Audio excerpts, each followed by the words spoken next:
मैंने बात लास्ट में बता रहा था कि वो लोग बॉडी मूवमेंट पे काम नहीं करते। आप कभी देखिए उनके कि उनकी बॉडी बहुत स्टिफ रहती है, बहुत स्टिफ। हाँ, तो वो स्टिफ बॉडी को लेकर ही चलते हैं उस तरह से वो।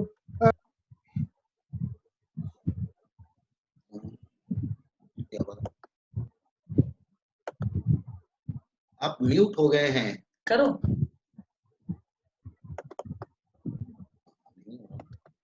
वहां से म्यूट हो गया लगता है, आप म्यूट हो गए हैं शायद। अभी ठीक है जी, अब ठीक है। हाँ, इतने भेजे मिल जाती है। सो इस तरह से मुझे लगता है कि जो हमारे यहाँ की जो ट्रेनिंग है पूरे थिएटर की, हमारी हिस्ट्री में आप जाकर देखिए, चाहे हमारी रामलीला की भी ट्रेनिंग रही है, तो उसमें कितनी एनर्जी रहती है, बिल्कुल है ना। वो उस चीज को फॉलो मुझे लगता है करने की जरूरत है। जो हमारे तो स्ट्रीट थिएटर है, बहुत सारी वैरायटी ऑफ थिएटर जो हमारे यहाँ है, वो कहीं दुनिया में और कहीं नहीं। हाँ, मुझे ये लगता है, एक चीज और मैं कह रहा हूँ, जैसे जिस तरह से हमारे यहाँ है जो हिंदुस्तान में जो एक फोक थिएटर का, और खास तौर पे आपके यहाँ पंजाब में तो भांगड़ा कल्चर और वो जो बहुत लाउड है, हाँ बिल्कुल, तो उसी तरह से मुस्लिम्स में भी जो मुहर्रम का जो एक माहौल है, जिसको आप फोक उससे जोड़ सकते हैं, वहां भी तो वो बहुत लाउड होता है। मतलब मरसिया करना या मुहर्रम का खेल अखाड़ा या मातम करना, पता नहीं, मुझे समझ में नहीं आती ये बात कि ये तमाम चीजें होने के बाद भी, जबकि म्यूजिक उनका बहुत लाउड है, बहुत हाई पे गाते हैं, बिल्कुल बिल्कुल। हाँ, एक्टिंग में कहाँ पे किस जगह जाकर वो लोग मतलब उन्होंने ऐसा ट्रेडिशन क्यों बनाया, जबकि पारसी थिएटर जो बहुत लाउड हुआ करता था लाहौर में, तो बिल्कुल आगा कश्मीरी और वो प्लेस इतने ज्यादा वहां खेले जाते थे, उसके बाद भी उनका एक अलग पैटर्न कैसे हो गया, मैं समझ नहीं पाता हूँ आज तक। देखिए मुझे लगता है हमेशा ही कि उसका कारण, बेसिकली कारण जो है वो टीवी थिएटर, टीवी प्लेज का, जो टीवी प्लेज का है, तो उसमें जिस तरह की वो रियलिस्टिक एक्टिंग करते हैं, है ना, तो उसी को वो स्टेज पर करते हैं। स्टेज पे सही, एकदम सही। उनका थिएटर के देखिए 47 के बाद उनकी बहुत सालों तक थिएटर की कोई हिस्ट्री नहीं मिलती है, और 60-70 तक कोई प्लेज उनके स्टेज पर नहीं आते हैं। 72 के बाद उनका कॉमेडी शोज आते हैं, जो जिसने उनके यहाँ के थिएटर को और बर्बाद किया है, वो बर्बाद किया, वो पूरे वल्गर्स, डबल मीनिंग, वो सारे। हाँ, जो उसके बाद अगर कोई सीरियस थिएटर आता है तो फिर ये अजोका थिएटर का ही शुरुआत है, या फिर आपके पीरजादा वाले जो हैं, ये पीरजादा, और ये सब 80s के बाद आता है, और तब तक उनका 80s तक उनका टीवी ड्रामा बहुत ऊपर जा चुका है, ये है। तो वो टीवी ड्रामा को फॉलो करते हैं अपनी एक्टिंग में। अगर वो जो एनर्जी उनके पास है, जिस तरह से वो लाउड है, पूरी वो लाइफ में भी पूरी तरह से लाउड है ना, उनकी म्यूजिक बहुत जो सूफियाना म्यूजिक है, लाउड है पूरी तरह से, वो सारे म्यूजिक लाउड है ये लोग। अगर उसको फॉलो करें तो मुझे लगता है थिएटर में बहुत एनर्जी आ सकती है। केवल भाई जी, पंजाबी समाज में रिश्तों पर आधारित नाटक बहुत लिखे गए, क्योंकि हाँ, और वो लेकिन रिश्ते कितने अहमियत रखते हैं ये तो नाटकों को पढ़कर समझ में आता है कि पंजाबी समाज में आपसी रिश्ते बहुत ज्यादा महत्वपूर्ण होते हैं। हमने बहुत महत्वपूर्ण नाटककारों को पढ़ा भी, और बलवंत गार्गी साहब का तो लोहार जब मैं करती हूँ तो संती बनकर, वो जो 1999 में मैं संती बनी और उसके बाद से अभी लगातार मैं संती हूँ। आपको पता है सबसे पहले संती का रोल किसने किया था? अचला सचदेव ने। अरे वाह! जब ये प्ले लिखा गया 44 में प्रीतनगर में, वो घर भी आप आएंगी तो मैं लेके जाऊंगा उसी कमरे में जहां वो प्ले लिखा गया था, और अचला सचदेव उस वक्त वहां रहती थी, तो उसने वो कैरेक्टर किया था। और जब मैं करती हूँ तो मुझे लगता है कि हाँ वो संती है मुझ में। मैं ये जानना चाह रही हूँ कि आज की पीढ़ी में, ये पिछले 10-15 वर्षों में पंजाबी में मूल नाटक किस तरीके के लिखे गए, मौलिक मतलब? अच्छा, आपके प्लेज हिंदी ट्रांसलेशन है या नहीं है? इसलिए कि हम लोग तो भाई हिंदी के मीडियम से ही बिल्कुल अदर इंडियन प्लेस को पढ़ पाते हैं। जो अभी एक ही प्रिंट होके किताब के रूप में आया है, वो मेरा जलियांवाले बाग के ऊपर है, वो बहुत जबरदस्त प्ले है, क्योंकि लास्ट ईयर जलियांवाले बाग का 100 ईयर था, तो वो इंग्लिश में भी है, पंजाबी में भी है, हिंदी में भी है, वो वाला। बाकी प्लेस अभी आएंगे, क्योंकि हम लोगों ने इतना काम किया, बहुत सारे प्लेस हिंदी में आई नहीं। अभी गुरशरण जी के हमने 25 प्लेस हिंदी में करवाए हैं, ट्रांसलेट करवा के, वो अभी हमने छापे हैं, वो किताब आई है। और कुछ लोगों के प्लेस हैं जो अभी, जैसे हमारे डॉक्टर सवराज वीर है, उनके प्लेस, डॉक्टर आत्मजीत के अभी बहुत अच्छे प्लेस आए हैं हिंदी में, वो आप पढ़िएगा जरूर। डॉक्टर आत्मजीत के जो प्लेस हैं, वो बहुत अच्छे प्लेस उनके अभी प्रिंट होके आए हैं, 5 प्लेस उनके आए हैं। अजमेर औलख या पाली पपिंदर, डॉक्टर साहब सिंह, ऐसे बहुत सारे प्लेस हैं, और भी प्ले राइट्स हैं जिनके प्लेस आए हैं, तो वो अच्छे प्लेस हैं। तो मैं ही आपके पास भेज दूंगा तो किताबें उसकी जरूर भेजूंगा जी। तो मैं ये जानना चाह रही जो आप, हाँ, मुझे लगता है कि खाली रिश्तों को लेकर नहीं, बहुत डिफरेंट एस्पेक्ट को लेकर प्लेस लिखे गए हैं पंजाबी में। पंजाब की किसानी को लेकर बहुत प्लेस लिखे गए। हमारे जो प्ले राइट है अजमेर औलख, वो दुनिया के, मैं खुद कहता हूं और सब लोग हमारे जानते हैं कि दुनिया के बेस्ट प्ले राइट है, जिसमें किसानी की जो बात करते हैं। अगर किसान की कोई रिश्तों की बात करते हैं, उनकी कोई टूटी फूटी जिंदगी की बात करता है, तो वो अजमेर औलख बात करते हैं। अच्छा। वो, हाँ, इतने खूबसूरत उनके प्लेस हैं, बहुत डिफरेंट प्लेस हैं उनके। गुरशरण जी के बहुत रेवोल्यूशनरी प्लेस हैं। डॉक्टर आत्मजीत के बिल्कुल अलग धारा के प्लेस, मॉडर्न प्लेस है। इवन पाली पपिंदर के बहुत मॉडर्न प्लेस हैं उनके, रिश्तों को लेकर, घरों को लेकर उनके प्लेस हैं। साहब सिंह के इस तरह के प्लेस हैं। बहुत सारे और नए यंग लोग हैं। सवराज वीर के आप प्लेस पढ़िए, क्या उसने इतिहास को आज के साथ जोड़ा है जिस तरह से, कमाल है, कमाल के प्लेस हैं। यानी one of the biggest play right है हमारा पंजाबी का सवराज वीर, जो नेशनल इंटरनेशनल लेवल का प्ले राइट है। तो उनके प्लेस इंग्लिश में, हिंदी में अवेलेबल हैं, मैं आपको अवेलेबल करवा दूंगा वो भी। अभी क्योंकि एक आपके साथ रिश्ता बना है, तो ये प्ले का आदान प्रदान हम लोग जरूर करेंगे। जैसे मेरी बीवी है, वो उर्दू पढ़ सकती हैं, वो तो उन्होंने शाहिद नदीम के नाटक जो है, जो उर्दू में लिखे गए, शाहमुखी में लिखे गए, उसको पंजाबी में ट्रांसलेट किया। उसके 15 प्लेज उन्होंने किए, और अभी वो 15 प्लेज एक किताब में उनके छप गए सारे के सारे।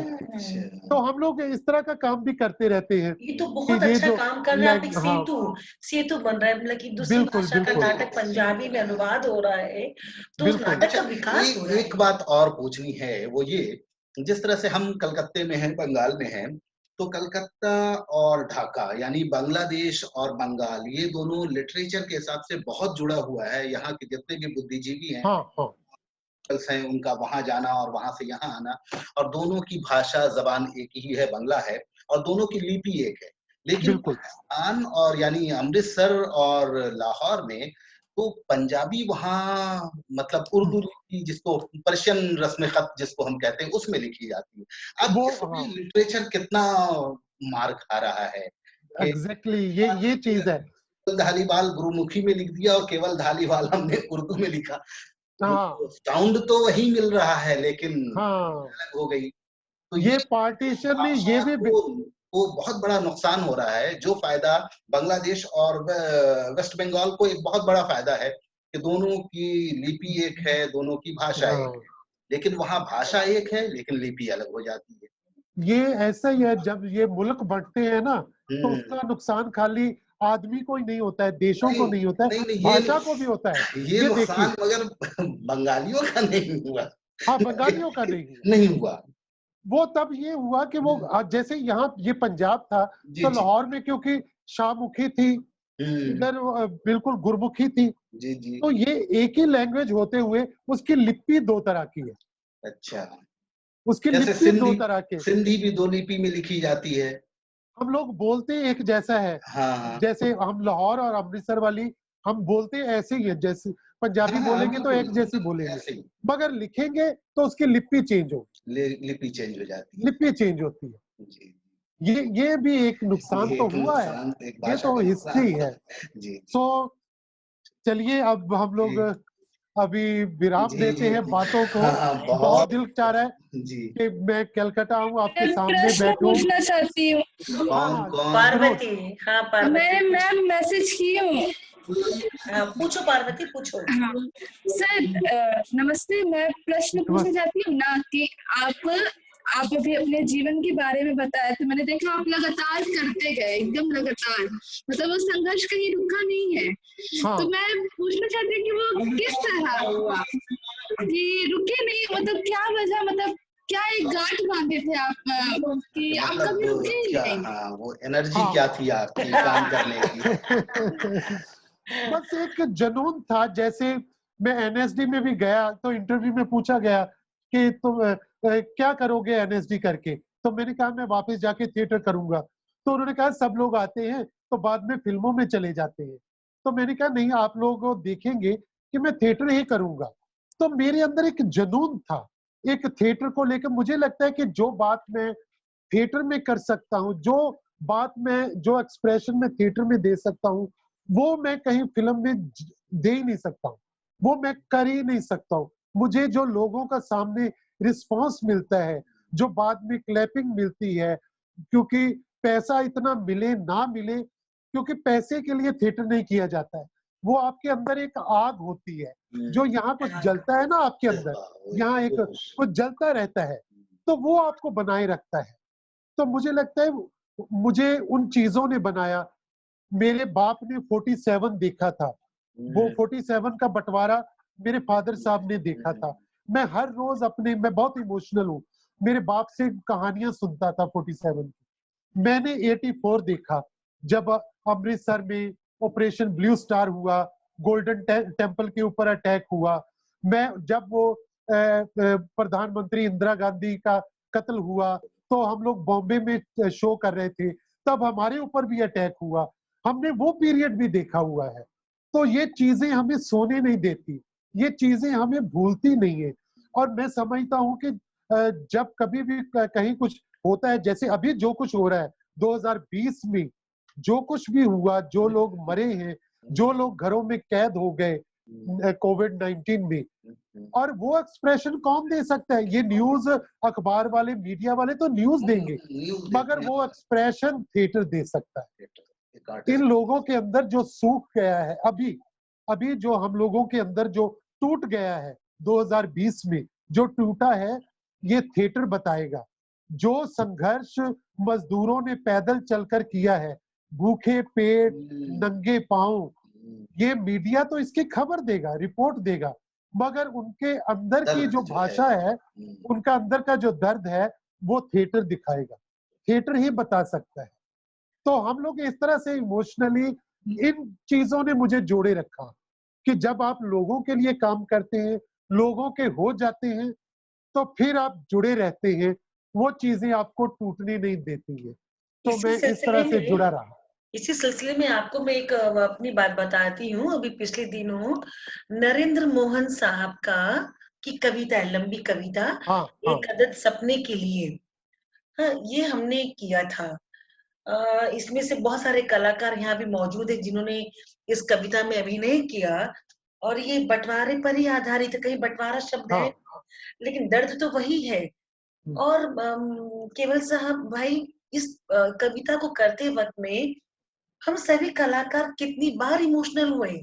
कि वो 47 नहीं देखा, लेकिन वो 47 से गुजरे, हम गुजरे, बिल्कुल, बिल्कुल। यहाँ पे पार्वती है, मारूफ है, नाज है, सूर्य है, बहुत सारे लोग यहाँ बैठे हुए जिन्होंने, कुसुम है, इन लोगों ने इस नाटक में जुड़े रहे। मतलब कि मैं ये बताना चाहती हूँ कि जैसे भी आपने कहा कि एक दर्द जो है, एक जो जज्बा है, जो भावना है, थिएटर से सिर्फ वही जोड़ी रख सकती है। और मैं हमेशा, मेरा मानना है कि सिर्फ थिएटर आपको इंसान बना के रख सकता है। सिनेमा तो आपको पैसे की गिनती सिखाता है। बिल्कुल। और जहां पैसा कम होता है तो आप अवसाद में चले जाते हैं, आपको डर लगने लगता है, आपको लगता है कि आपकी अस्मिता खतरे में पड़ गई। अगर आपके पास पैसे की आमद कम हो गई तो आपका अस्तित्व खतरे में पड़ जाता है। मेरे आर्टिस्ट मुझे अच्छा, मेरे घर वाले भी कहते हैं, उमा इतना नाटक करती, इतने सालों के नाटक करते, हाँ कभी पैसा तो कमाया नहीं, थोड़ा सा फिल्म कर लोगी, नाटक किसी कर लोगी तो पैसा भी कमाओगी, नाम भी कमाओगी। तो मेरा ये कहना है कि नाम तो हम कमा रहे माँ, हम नाम कमाने के लिए थिएटर नहीं कर रहे, समाज के प्रति कुछ लोगों की जिम्मेदारी होती है। बिल्कुल बिल्कुल, उस जिम्मेदारी का पालन हम कर रहे हैं। मैं अपने आर्टिस्टों को भी समझाती हूँ कि हम यहाँ कमा नहीं रहे, हम नाम भी नहीं कमा रहे शायद, लेकिन हम जो कमा ले रहे हैं वो समाज हमें जिंदगी भर, हमें आज नहीं तो कल याद करेगा कि उनकी वजह से इंसानियत कहीं बची रही। इंसानों की बात हुई, मजदूरों की बात हुई, ये जो भी आपने कहा कि ये कोविड-19 जो हमने देखा, हमने 47 नहीं देखा, हमने 62 नहीं देखा, हमने 70, लेकिन हमने ये जो 2020 देखा है, ये एक्सप्रेशन हम देंगे, हम बताएंगे। बिल्कुल बिल्कुल। तो ये जो एक्सप्रेशन का माध्यम हमारा थिएटर है, केवल भाई आपसे बात करके सच में वो ऊर्जा ऐसा लग रहा है कि आपने मुझ में ट्रांसफर कर दी। मुझे भी बहुत अच्छा लगा और मैं यही बात ये एक्टर से भी कहूंगा कि बहुत बार लोग बाद में कहते हैं हमें थिएटर ने क्या दिया, हमें थिएटर ने क्या दिया, ऐसे बोलते हैं। मगर आप लोग याद रखिए कि थिएटर आपको वो देता है जो जिसको शब्दों में बयान नहीं किया जा सकता। थिएटर बहुत कुछ देता है, बहुत कुछ देता है। उसके लिए कोई सेंटेंस नहीं लिखा जा सकता, कोई पैराग्राफ नहीं लिखा जा सकता, वो बहुत कुछ देता है, वो बयान नहीं किया जा सकता। सो थिएटर इस तरह से जिंदाबाद रहे। तो बहुत शुक्रिया, बहुत अच्छा लगा आपसे बात करते हुए, बहुत अच्छा फिर लगा। बातें करेंगे। हम लोग की माहौल ठीक हो, आना जाना शुरू हो, हमारी मुलाकातें अब जिंदा रहेंगी और चलती रहेंगी। क्यों नहीं, राइट। थैंक यू केवल भाई, थैंक यू सो मच। जी जी, नमस्ते सर।